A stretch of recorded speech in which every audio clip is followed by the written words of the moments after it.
Hello. Welcome to one of the final talks of the conference. I hope everyone's had a great day and a great weekend.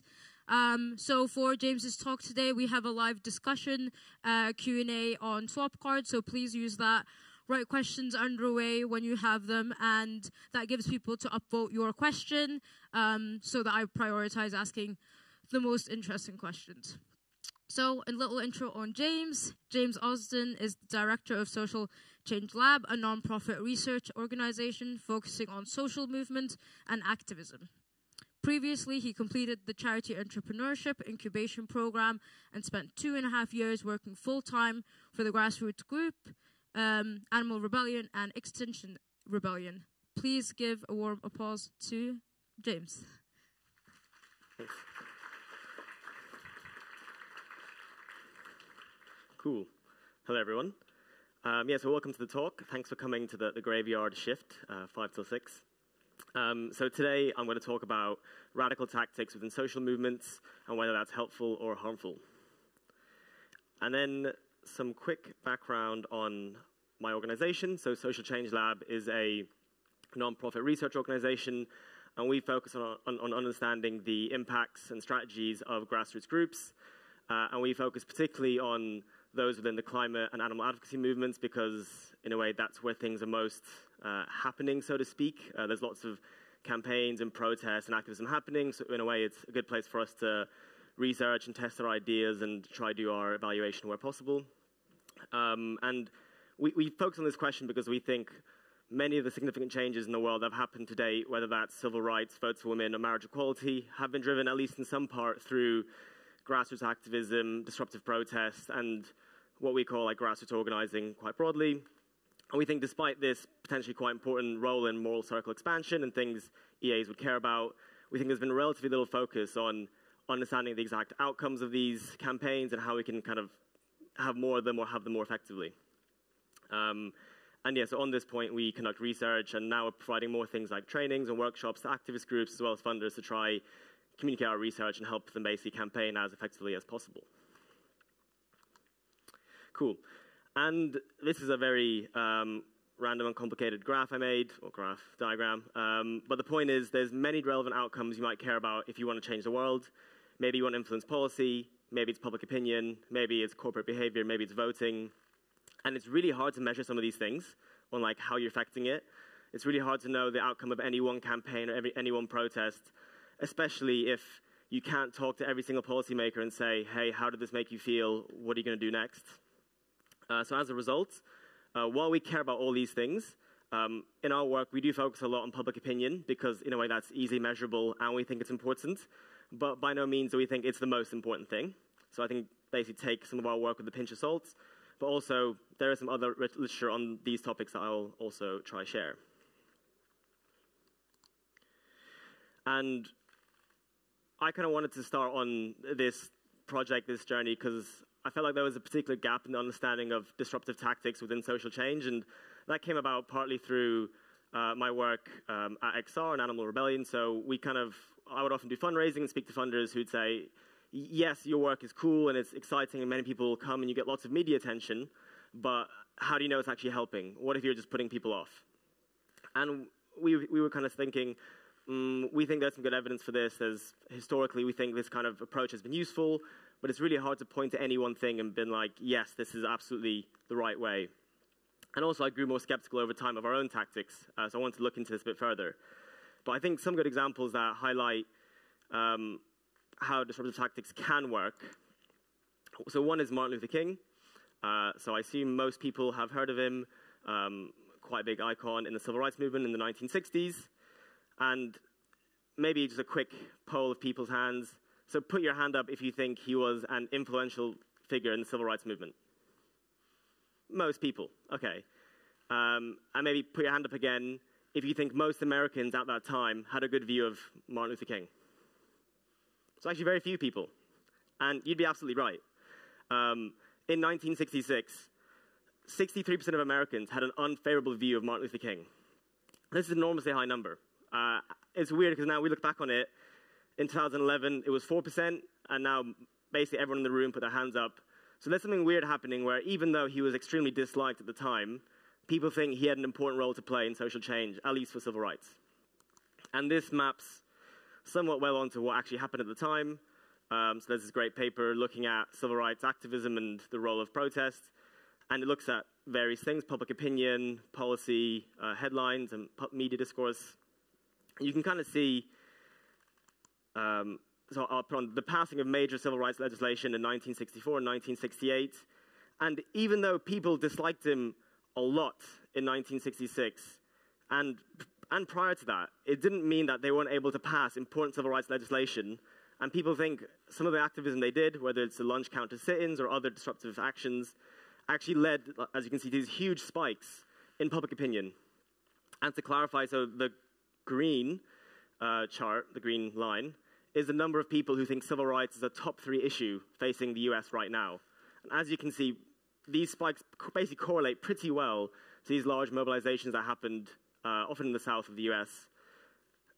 So again, this is some hint that, yes, they were deeply unpopular, but it didn't actually mean people didn't think that issue was not important. If anything, they thought it was more important, or actually raised the salience of the issue in an important way. And another example, we can play another fun game. So this graph looks at the Extinction Rebellion protests in 2019. So they're a fairly disruptive but new environmental group that kind of came onto the scene in 2018. And so this graph is by YouGov, which is a well-known polling company. And again, it was monitoring the number of people in the UK who think the environment is a top 3 issue facing the country. And I stop the graph at exactly when a large mobilization happened in 2019. I'm going to ask you in a second if you think the graph follows the trajectory of A, B, or C. So if you think it's A, put your hand up. Some people. B, put your hand up. Some people. C? Yeah, okay, the pessimists. It is in fact A. So in a 2-week period, basically like the number of people thinking that the environment is a top 3 issue went up by about 10 percentage points, which is a huge difference given this is in 2 weeks. And you might say, yes, this is not causal, but it's basically nothing else happened in this time, so it's extremely unlikely that anything else did happen.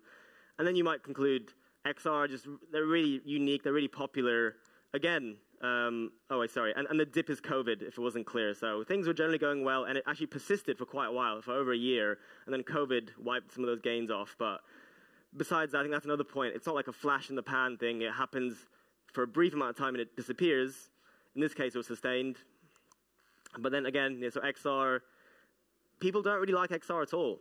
I don't know if people live in the UK. People generally hate XR, broadly. So despite them being unpopular, still managing to at least impact public opinion in a reasonable way, as well as some other things like the climate emergency declarations and so on. So I think the key takeaway for me here is being popular is not necessarily correlated with success. And sure, it can help sometimes, and it depends on your issue, but just because people don't like you, it doesn't mean you're losing. And I'll touch more on this. And another example is, so this is something we heard quite a lot. You're putting people off the cause.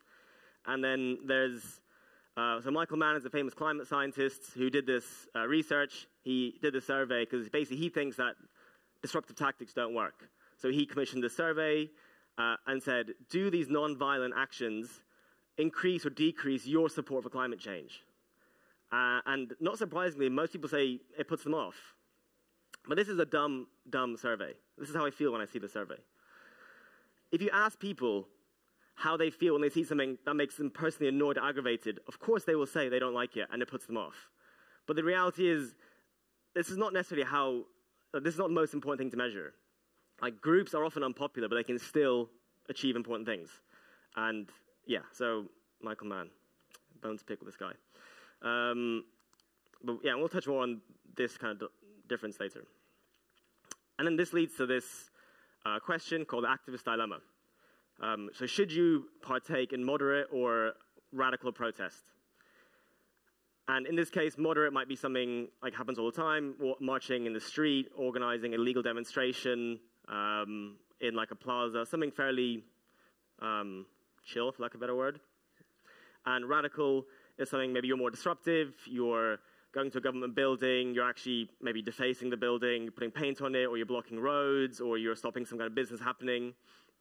something that actually causes disruption in a somewhat meaningful way. And an example of this might be this protest. So has anyone seen this one or saw it when it happened? A few people, decent amount. So this is a group called Just Stop Oil, another climate group in the UK, and they threw tomato soup at a Van Gogh painting, the sunflowers, and this was big news. It got like 50 million views on Twitter, largely like national, international media coverage, and people like, what the hell is happening with these climate activists? What are they trying to achieve? And then another weird thing that has happened, so this group, Animal Rebellion, they poured milk on the floor of supermarkets. Again, people like, why are animal rights activists doing this? It makes no sense. But the logic is basically, it works. Like, people see it and it gets attention. Whether that attention is good is not clear. And on the point of like the rationale behind these groups, so this is some graphs I've made up myself on Miro. This is not academic. This is like totally almost fictional, let's say. But I think it helps illustrate a point. So basically, you can think of the public opinion impact of any campaign or protest as like the impact per view as well as how many views it gets. And if you do a moderate protest, people are like, that seems very reasonable. I agree with your cause. Sounds great. But then it doesn't reach many people. So your overall impact is like, okay, it's decent. But then you could do something kind of radical, and people think much less of the actual protest. They're like, this is a bit weird, but it reaches loads of people. But it might still affect them in a positive way. So you're like, okay, cool. Maybe we should just do more of these things then. Because the total impact could be much higher, purely based on number of views. And as a point to back up the number of views you can get is, so we did some polling for Just Stop Oil, and in November 2022, basically 9 months after they started, over 92% of people in the UK had reportedly heard of this group. So this is pretty amazing for going from a totally unknown group to like almost a household name in less than a year. I think you basically couldn't do that with anything else besides weird stuff like throwing soup. But then obviously people might very reasonably say, but what if you are actually putting people off? Surely there's a point where you are doing things that are too extreme. And this is very reasonable and I'm sure has happened, especially for more violent protests. So this paper called The Activist Dilemma, they actually find that extreme protests that are against Trump can result in support for Trump increasing. And in this case, in their extreme version of it, it does involve either violence or like some references or hints of violence. So it's a bit more clear-cut in academic literature whether violence can backfire, and it seems like it can. And this kind of leads to this problem where if you think it has a slightly positive impact per view, like the action of the campaign looks really great. You're like, wow, this is a great thing. We should do more of it. But if you think it's slightly negative, it looks terrible. This looks like the worst thing for your cause. So I think this is why people disagree so much, because if you have a relatively small difference on like the per view impact, then it can look quite good or bad overall. So I think at least for me, I think a big question is, when does something go from being good to bad? And again, this is a graph I made up. I don't know what the curve actually looks like. It probably changes loads. But I think something like this is reasonable to expect.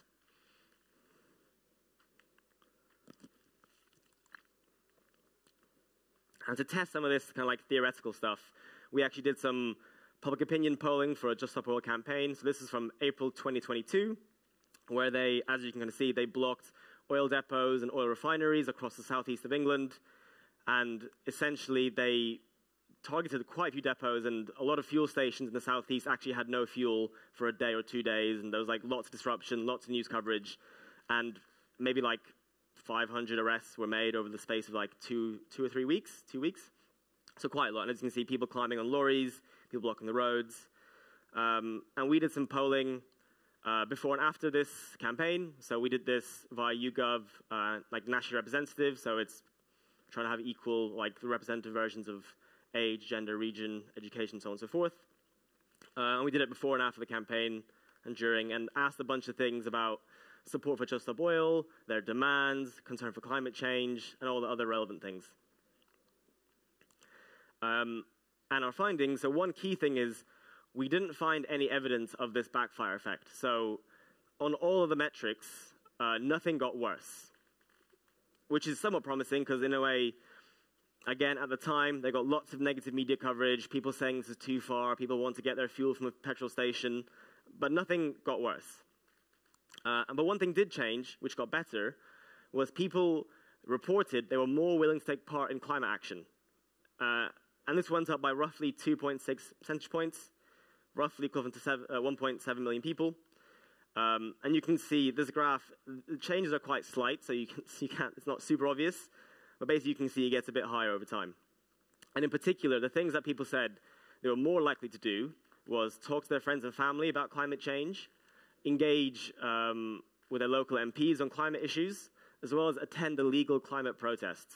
So interestingly, people, they didn't want to do disruptive stuff like Just Stop Oil, but they would do something more moderate.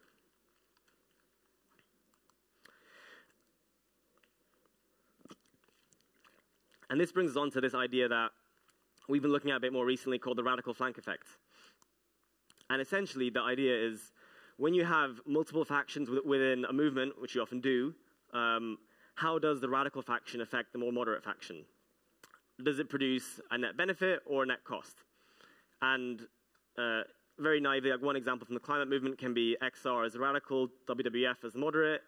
But again, for animal rights, you can think of something like PETA as the more radical and the moderate one being like the RSPCA or Humane Society. And there's many different examples of this. And there's a bunch of harms and costs, but to also explain this a bit more, you can split up this radical thing into being radical in your agenda or being radical in your tactics. So this is a bit self-explanatory, and I'm giving climate examples because I think it's kind of easy and understandable, but like moderate tactics, moderate agenda, like policy advocacy, fairly banal stuff, invest in renewables, everyone knows that's good, not a problem. Radical agenda and being moderate, again, op-ed saying we should end oil tomorrow, and so on and so forth, as a few examples. And I think mostly the groups are concentrated in these two kind of quadrants, because it would be kind of weird if you would, I don't know, deface an oil company, an oil building, just to say, oh, we should think about climate change, or oh, we should have a bit more solar. Like, everyone agrees with that. You don't need a radical tactic to push that agenda necessarily. So often the groups are clustered kind of in these quadrants. And yeah, so then we kind of wanted to test some of this empirically, but first we want to see what already exists in the literature about this. And there's only actually one paper published in 2022 that really examines this question for both the animal rights movement and the climate movement. And they did actually find that radical tactics do increase support for more moderate groups without harming overall support for policy issues. But they actually found that a radical agenda had no impact. And obviously this is just like one paper, so it's not conclusive. Don't take it like as the truth. But it's some evidence. And also we see this kind of in history, whether it's Malcolm X and Martin Luther King, suffragettes, suffragists, lots of different examples of a radical faction and a moderate one. And they seem to work well together. And essentially, this is a glorified idea of good cop, bad cop. You know, it's nothing too complex, I would say, when it works. So we want to test this idea for Just Stop Oil's campaign in November 2022. So again, a very disruptive campaign. They blocked the M25 in London. And if anyone knows the UK, this is the holy grail of English roads. If you block this, you are the most hated person in the world. And indeed, they were. And in many ways, this was like one of the worst campaigns you could plan because it was a very small number of people causing huge disruption in a completely untargeted way. So they weren't targeting fossil fuel companies. They're targeting ordinary people going to work at 7 in the morning, right? This has no relation to climate change necessarily. So in my head, if you would think you would find a negative impact, it's probably be for this campaign. And this was a fairly short campaign. It lasted for like 4 days every morning, so quite intense, but lots of media coverage because this is a big thing. Again, some methodology stuff. So this time we surveyed the same group before and after, again, through YouGov, and used the same questions actually used in that academic paper, more or less, by Simpson. And this time we asked about a few main things. So we used Friends of the Earth as our moderate faction or our moderate group in this particular survey. And then we asked to what degree people identified with Friends of the Earth, how much they supported Friends of the Earth, as well as their support for general climate policies, such as Just Stop Oil's demands. And yeah, so I think one of our main findings is we did in fact find this positive radical flank effect. So people, as they reported to know more about Just Stop Oil after the survey, they also said they supported Friends of the Earth more as well, which is great. And as you can see, the effect is fairly weak. Like the line isn't very steep, but it is there, which is good news, basically. And to kind of like make this a bit more concrete, you can kind of see the numbers here. Roughly over this 2-week period, maybe slightly, yeah, 2-week period, there was a 3.3% increase in the number of people who supported Friends of the Earth goals. And again, that's roughly 2 million people in the UK. And you can kind of see quite well on the graph. Well, basically, the neutral category goes down by roughly 3 percentage points.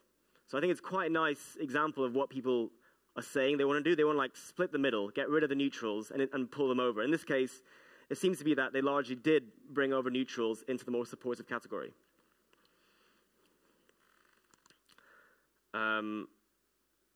Yeah, but for this chart, there's something to take with a pinch of salt. So this campaign did happen at the same time as COP27. So this particular graph doesn't account for that, but the other ones do. So maybe the effect is slightly larger here than it actually was from just Stop Dil. But importantly, so similar to the Simpson paper, we actually found there was no impact on climate policies. So people did not actually support climate policies more when they said they knew more about just Stop Dil. If anything, there was a weak negative trend, but it wasn't significant and not particularly that close. So this is interesting. It's like people say they support Friends of the Earth, a more moderate group, but not overall climate policies. So it's a bit of an interesting find. And what we did find, which I think was interesting and somewhat to be expected, was this potential polarization. So for people who had low climate concern to start with, they said, like you can see, the more they knew about Just Stop Oil, their support for climate policies decreased. And you can kind of see actually by the size of the groups, so all the dots is one individual participant. So it's actually not a huge number of people in this low climate concern category, and it wasn't enough to make the overall sample negative, but it seems to be like there is some polarization, or at least backfire, for people who are already kind of like dismissive of climate change.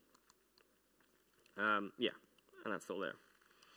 And whether this is good or bad somewhat depends on your like view of polarization. So for many people might say polarization is bad, it stops progress on any kind of policy work, we want to be bipartisan, so on and so forth. But actually, quite a few of these activist groups, they almost welcome polarization. Like, they would rather have a small neutral base and extremely committed people on one side rather than people who are very passively involved in the issue. And the idea is, if you think you have the moral high ground, you want to basically get people talking about the issue and you'll eventually win them over. So I think for basic activists, it isn't necessarily a bad thing, but for other people, I think it depends on how you view polarization. Cool. And that was just on the public opinion side of things. But obviously, there's important impacts besides just that, and I'll touch on a few of these briefly. So one is this idea of agenda setting. So this paper basically looks at quite a few years of campaigning and protest in Belgium, and they find that protests, size and frequency can have significant impacts on media discourse, on legislation, and on parliamentary discussion. So that's, again, important as like a protester or like an activist or a campaigner. You want people to talk about your issue, and that's what you seem to find. Public discourse. So again, this is from an Extinction Rebellion example. The use of the word climate emergency went up by 10,000%, basically in the year after their kind of like rise to fame, so to speak. And many local councils and local governments had made climate emergency declarations in the years after that. And this concept was basically very novel before XR. No one was using this in a serious way. No one was demanding this. So you can be somewhat sure that this kind of didn't happen by coincidence. It was largely as a result of these kind of groups actually pushing for it. And then the policy stuff is slightly more complicated because so we've done some interviews with UK civil servants, and what they've said is almost no politician or civil servant will ever admit that a change happened to a minority group's pressure, because you're opening the door for every other group that has an issue with you to get onto the streets and be really annoying until they give in.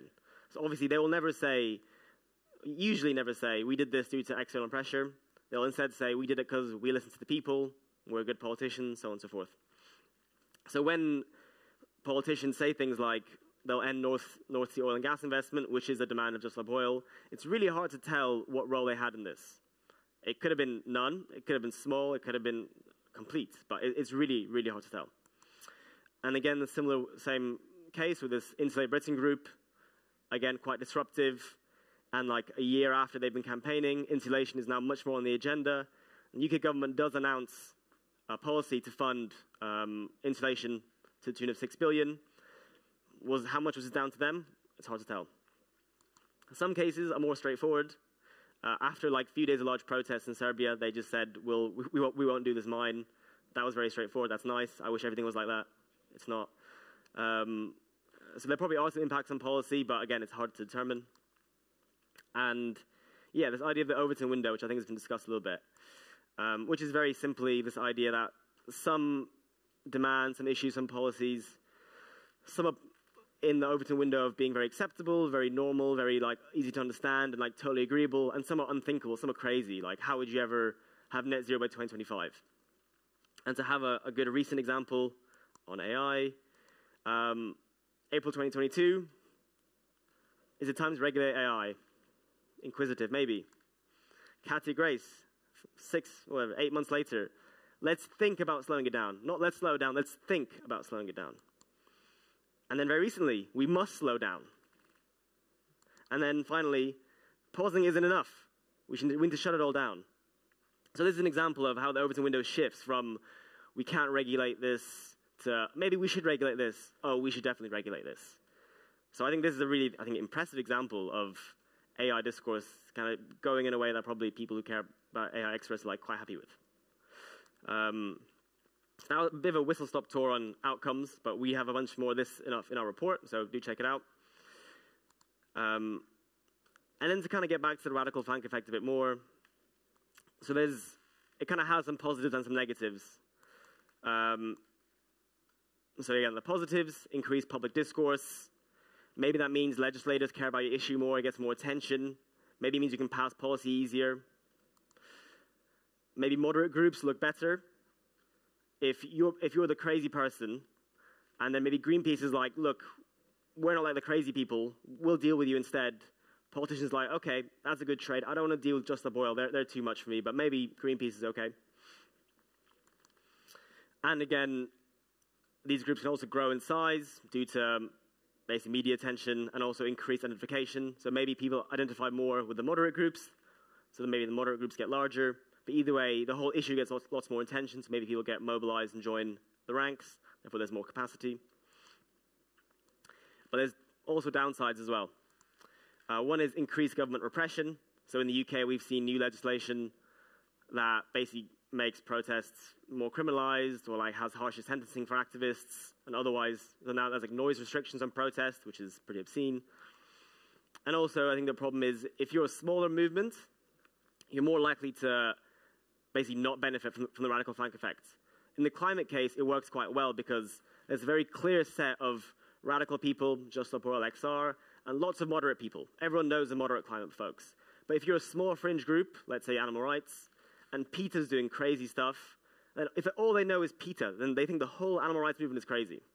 So in a way, if you're a smaller group and people can't distinguish radicals and moderates, you might actually paint your whole movement in a bad light, which is then called the negative radical flank effect. So overall, is this good? It's hard to tell. I think it depends very much on your issue and yeah, like the details of your movement or your cause. But I think it's probably positive to have this mix of tactics and agenda of being radical and moderate. One thing I will mention, because it's very new and on my mind, is the repression can be severe. So in the climate example, on Friday, 2 of my friends were sentenced to 3 years and 2 years, 7 months in prison for a non-violent climate protest. And this is potentially the longest non-violent prison sentence, at least I know in the UK, and potentially much more globally. So the repression can be severe, and this is a problem because it can put people off. I'm sure no one sees this and goes, oh yeah, I can't wait to get on the streets. So this can be bad in terms of demobilization, and this happened to the animal rights movement. There was a campaign called SHAC, where people went to prison for up to 7 years in the US and the UK. And again, did that put people off getting involved longer term? Potentially. And a few things is, so not all radical tactics are equal. So it's easy to paint like, okay, if you throw soup, you're the same people as people who block the roads and people who, I don't know, pour milk on the floor. But there are some nuances. And this is one good, not quite academic study, where they do actually look at the public opinion impact of different kinds of radical tactics. So they, basically, yeah, you can kind of see the rough descriptions at the bottom, but one's like a mass carnival road blockade, one's throwing paint at a government building, one is blocking a motorway, one is blocking oil depots, and one is throwing soup. So all like, they kind of vary in targets, which is, I think is an important point, and how much kind of like logic they have, internal logic of people understand why they're doing this. So you can see there's quite different effects in the public opinion impact across these. I would say, this is a really interesting analysis, I would check it out, it's on Substack, but I would take it with a pinch of salt because basically the author, that people are shown videos of different kinds of protests, and if it's not very controlled, you're reacting more to the particular video rather than the actual tactic. So for example, the XR one from 2019, it's a video of people having a great time, hundreds of people super happy, the quotes of people being really excited, even the policeman saying this is like a really nice peaceful protest, which is like great. And then you go to like the Insulate Britain one, or the oil, people are, it's like 2 or 3 people in the rain throwing whatever paint at a government building. It doesn't look very fun, not very exciting, small numbers. So I think that also plays a big role in how things are perceived. But so we actually hope to replicate this in a bit more controlled fashion, which is exciting. Yeah, so we're actually working with an academic lab at Stanford and Just Stop Oil, where we're going to replicate 3 of these designs, the soup one, the anti-oil demonstrations, and a slow march, to see in a more controlled way the impact on public opinion. And other factors besides, maybe I'll kind of spell these out. There's this thing called DWONK. I did not make this up. It's basically references diversity, worthiness, unity, numbers, and commitment. So this is an idea from the sociologist called Charles Tilly, which is broadly some factors you should consider when thinking about how successful your protest or campaign is likely to be in garnering public support. And I think all the things are fairly straightforward, but worthiness basically refers to the level of violence or non-violence in your campaign. And again, we have a whole report on this idea of success factors, so what makes some campaigns more successful than others. Yeah, check it out. I think, yeah, there's some interesting nuggets in there. Cool. And just like on the closing speech on the round. So we have some upcoming research coming up, and like I mentioned, we have this adversarial collaboration coming up between Just Stop Oil and this academic lab, which I think is really cool because it's the first, to my knowledge, collaboration between an activist group and an academic lab in the same way. And yeah, we're just finishing the pre-testing, and they're going to register different hypotheses. So we actually don't know who's going to be right, who's going to be wrong. I think this is quite exciting. Obviously, they both parties think they're right, so I think it'd be cool.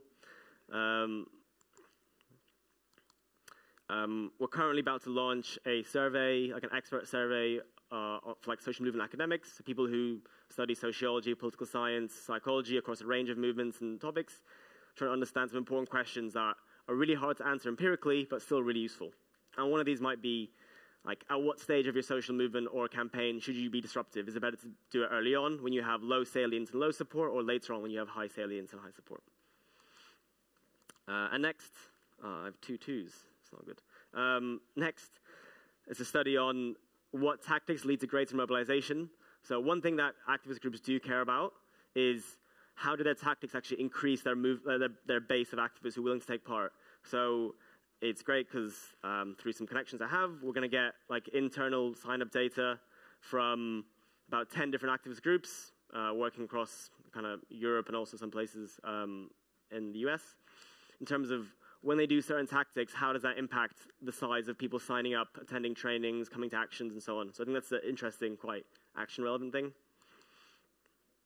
And finally, there were some large protests in the UK just last weekend. So about 100 animal rights activists stormed the Grand National, got arrested trying to get it onto the horse racing track. Most of them failed, quite dramatically. But it was huge news.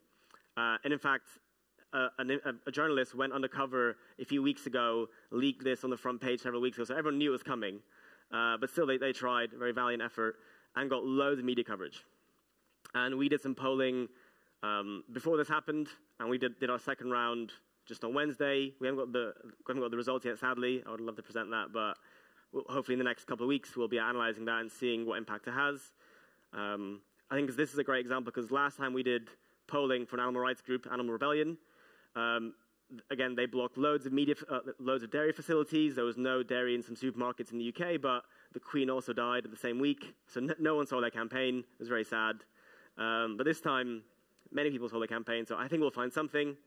I don't know if it'll be good or bad, but we'll find out. And yeah, so in terms of our kind of like takeaways, it seems like disruptive tactics have worked quite well for some issues and some movements, but it's not clear if it'll work the same way for EA-related causes. And I think, also I think it depends, like some issues don't necessarily want to go down the campaigning or protest route. Some are just not that kind of issue. I think a big question for me is what makes an issue more ripe or more amenable to a more grassroots campaign. So yeah, and I think especially more research on animal-focused protests. I think we've seen groups like Animal Rising or in the US, Direct Action Everywhere. And even Peter Singer said in an interview, we need more research into protests. So I think this is my new funding pitch. And finally, yeah, I think overall it could be a good movement building tool, but however it has some downside risks, whether that's polarization or repression of activists within your cause. Cool. And that is basically everything. So you can see all of our work, all of our research is published on our website. It's all open. And again, we have a newsletter. People can follow our work. We have like a monthly newsletter where we have the latest social movement research and news coming out, with a focus again on climate and animal stuff. And if you can donate, that'd be great. But I appreciate this in EAGX, so I'm not expecting anything. But yeah, and if you want to chat, do come find me. I think we have time for a Q&A, but otherwise you can reach out to me via email or swap card. So yeah, thank you. Nice. Thank you, James, for such a lovely talk. So swap card is still open for questions, so please write your questions in. I'll just get started. We have some already. And please continue upvoting so that I pick those questions. But as James said, he'll be available after this to talk. Okay, our first question is, do you have a measure of how impactful activism is compared to other forms of engagement with the cause area, for example, organizing discussions? Good question. Yeah, I think that would be the holy grail if we can figure out. Well, yeah, I think one thing is I don't think we need to trade them off against each other. Like, I think it's probably good to have a variety of tactics for issues, partly because I just think like people taking actions themselves, not everyone wants to do protests, not everyone wants to do discussions. So in a way, by having a variety of tactics, you probably maximize the number of people who are actually taking part in your cause, which I think is good in of itself. But also, yeah, I think generally, I think social change happens for like a myriad of factors, and there's no one single approach. I think it's often like a complex web of interconnecting factors. So I generally think having a variety of approaches is good, and we don't need to trade off too much. But that said, yeah, I think for that reason, the research is really hard to do, and the answer is no, I don't have that research. Do you think campaigns lose their effect if a similar thing like road blockage is repeated? Do activists always need to come up with a new kind of protest to get attention? Great question.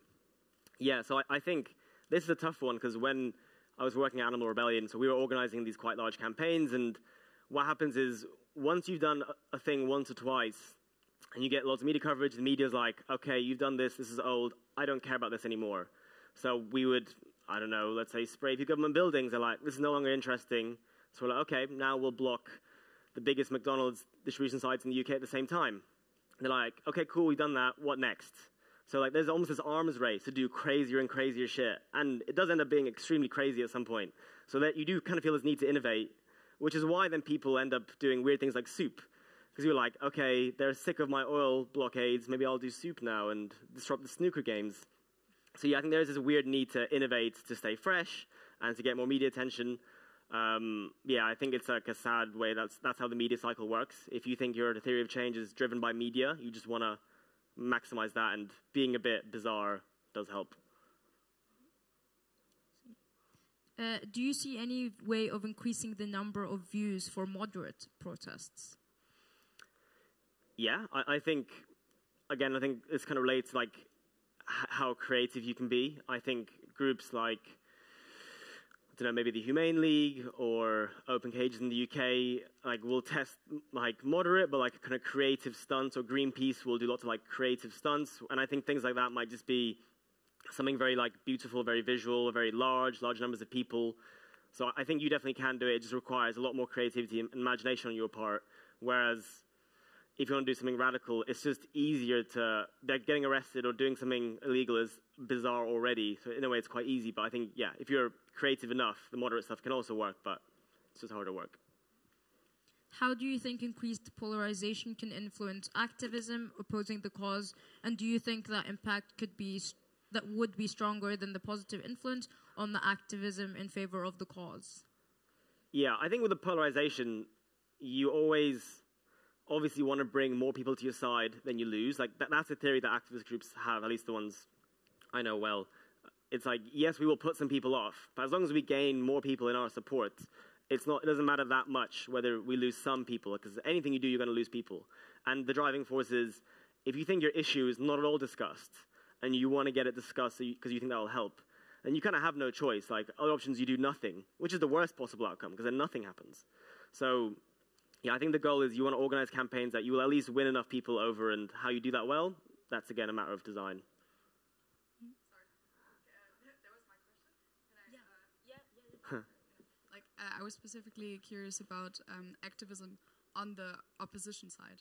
So, like, like whether that creates more activism for, like, people who are against the cause, and whether that would maybe cancel that out. Okay. Like anti-climate activism or something like that. Okay. Yeah, I just think there isn't. Good question. I think there isn't loads of that happening in a way. I think, like, if you think about climate activism, at least, like, the people doing the anti-climate activism, they're not, like, on the streets. It's not like the grassroots mobilization campaigning. It's like the lobby that's doing the more elite theory of change kind of stuff. So I think largely you don't really get large counter movements for at least things like climate, animal rights. For things like, I don't know, vaccination, there's like large counter movements, and maybe immigration. But I think, yeah, depending on your issue, I think then it's a problem or not. Bit of a non-answer. In the case of Trump, where the radical protest backfired, do you think it's because it's not so clear what is right compared to climate change, where most people agree we have to do something about it? Yeah, I think with that particular Trump example, I think that backfired because actually in, like, the design of the experiment, they have these fictional texts or vignettes to explain what happened. And I think in that particular one, it was a roadblock, and it said some cars had to swerve and almost hit people. So it was like implying violence was almost like happening. People almost got hurt. And I think there's like it's much clearer case when people tend to get hurt, or things tend to get violent. It seems to be more a dramatic backfire effect. So I think that Trump case was mainly because the protest was like implying violence or almost hurting humans. So I think that's the main reason on that case. Does radical need to be disruptive or negative? What about every noticeable positive moves? A quick example is gathering in hundreds at Parliament to celebrate new bill passed. Yeah, I think definitely radical doesn't have to be like necessarily disruptive. It can just be like cognitively like out there or radical, and there's the radical agenda stuff. But I think the problem is in that case of you have a really large crowd in Parliament Square, which is a place in Westminster. Like, for example, there's a large XR protest happening right now in central London. It's about like 50,000 people are taking part, or they took part in the march yesterday, so it's quite a large turnout. But they're getting way less coverage than previous times because it's not surprising. Like, climate activists go on a march. It's like, okay, they did this 2 years ago. This is not news anymore. So I think that's why people do the radical stuff. It's like, or like the disruptive stuff, because it is just newsworthy. So yeah, that wouldn't really work. Mm-hmm. What are ways to get engaged in this kind of research that you'd suggest? Yeah, I think like political science, psychology, sociology, like academically, I think those are like the relevant fields for the work we're doing. So I think that stuff is super relevant. I mean, besides like my background is physics, so it's like, you know, you can get in anywhere you want basically. But yeah, I just think having a good understanding of like experimental design, psychology, or economics can also help. But yeah, I just think there's not many groups that do this, so most of this is happening in academia. So I think the academic route is probably the most likely route to do this work longer term. Do you think the longer prison sentences will generate more support for the cause overall, or deter future activism and reduce overall impact? Great question. So there's this alternate backfire effect, which is different to like losing public support. It's when the government has an overreach of power and like state repression, which will then inspire like the movements of the activists to like rise back up because they're so pissed off. An example of this was from Occupy in 2011, where actually there was a video that kind of came out where there was like these two women taking part in the protest very peacefully, and then all of a sudden they get pepper sprayed by police with like no warning. And then people saw this, they're like, I can't believe this is happening. They're repressing peaceful protesters. I want to go out and show my support for the cause. And actually the numbers swelled quite dramatically then after this incident. So I think in a way that is what groups are like somewhat trying to provoke. They do want to push the line, and almost if a government overreach happens, that's a good thing, because then you can hopefully mobilize enough people to like fight back against that. But obviously it's a risk, because sometimes you'll put people off, sometimes it'll come in your favor. So it's a bit of a gamble in terms of whether it's good or bad. Do you do research on the effect in radical tactics on human rights issues in that country regarding activists getting arrested and organizations getting funding to observe these protests? Yeah, good question. Yeah, I think most of our work has focused on the climate and animal spheres because, in a way, they're both what I know well and have good connections. Like, our polling only works because people in the groups tell me, we're doing this big campaign in like a month. Can you do like, do you want to do a survey for it? I'm like, great, I'll do it. But if I didn't have this tip-off, it wouldn't really work. And I guess I don't have those connections to other movements as well. And in a way, the climate and animal groups, at least in the UK, are by far the most active, maybe besides the like Kill the Bill, democracy folks. So I think for like ease of measurement, we tend to focus on those groups. But I would definitely like to expand if people do have like good, tangible things to look at. Do you have any thoughts on the prison time for Gandhi and activists and India's independence in connection to your current research? I actually have no idea how long he served in prison, so I have no idea. I can't. Yeah, me neither. If someone wants to shout out. No? Okay. Yeah, well, yeah, I guess same as like Nelson Mandela. So I think it is this idea of like the backfire effect of like too much government repression. That can be actually good for the movement in some ways.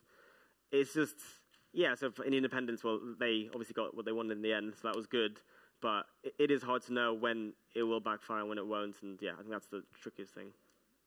How would you approach the balance between an individual joining radical protests, which may result in jail time, or personal reputation problems and career difficulty, versus that person painting themselves as moderate such that they can influence via policy careers? And then for me specifically, I'm very concerned that governments are hesitant to hire or listen to eco-terrorists. Ouch.